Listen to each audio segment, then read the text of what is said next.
Hello and welcome to Storytime with Chief Cassidy. I'm Michael Cassidy, Chief of the Holliston Fire Department. Today, I'm going to be reading Nozzlehead's Adventure, Book 2, Helping Hands, by T.J. Spencer.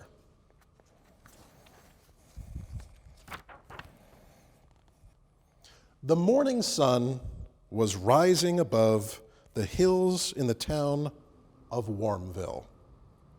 The smell of breakfast was filling the kitchen.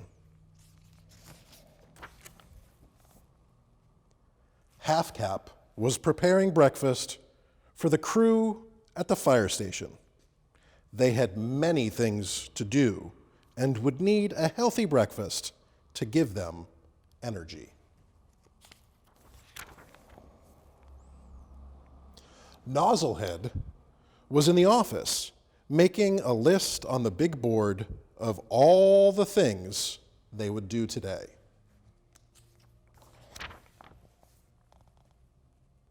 Scout was checking the supplies in the fire engine and aid car to be sure everything was in its place in case they had an emergency call.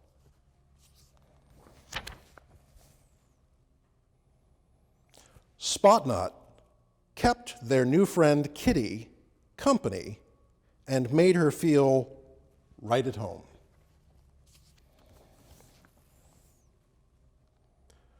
"Breakfast is ready," came the announcement over the loudspeaker.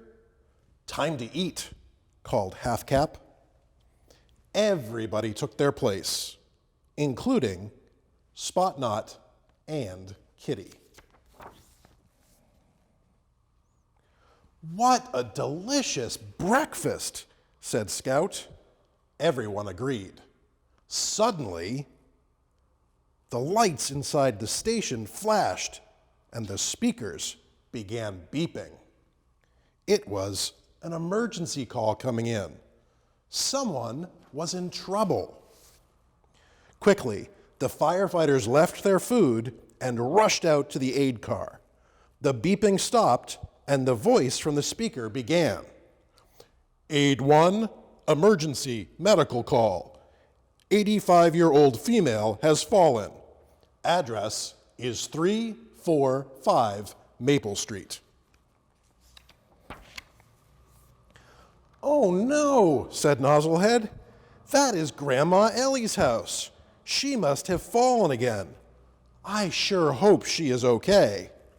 Within minutes, they were headed down the road. They had to hurry. She might be injured. They arrived and found Grandma Ellie sitting on the ground. Carefully, Scout checked for injuries. It seems that she tripped and fell down. Can you see where she tripped?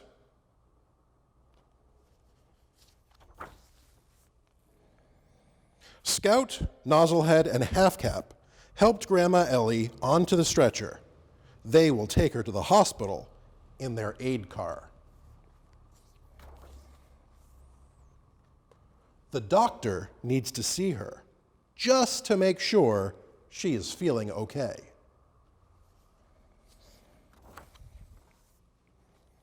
Nozzlehead and his crew returned to the fire station to finish their cold breakfast and begin their daily duties.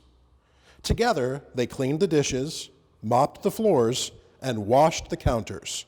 The kitchen was now clean again. The first thing on their list was to find Kitty's home and return her. She was lost after their last fire. Into the engine climbed Nozzlehead, Half Cap, Scout, Spotnot, and Kitty. Everybody put on their seatbelt for safety. They drove through the town and past all of the shops. Everybody waved as the big, red, shiny fire engine passed them. Honk, honk. went the big horn. Up ahead, in the backyard of someone's house, Half Cap could see smoke rising and signaled for Nozzlehead to stop there. Can you see the smoke too?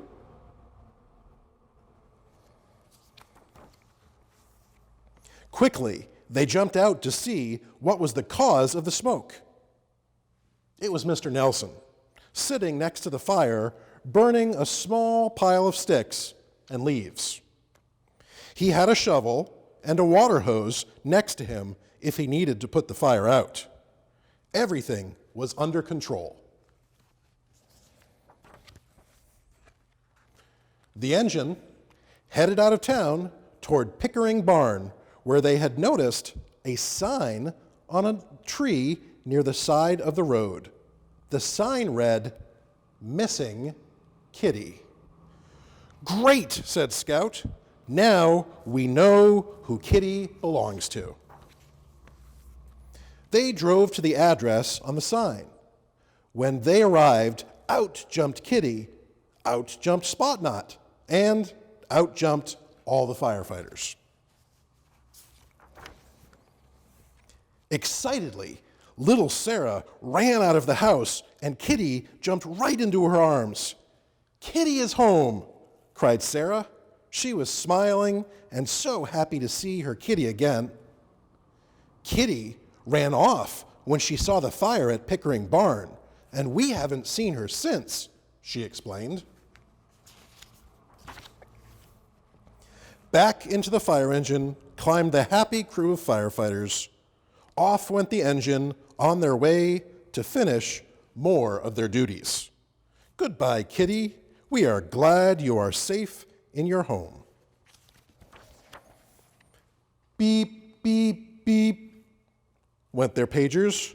Whir, whir, whir, went their sirens. They had another call. The end. For Storytime with Chief Cassidy, thanks for watching.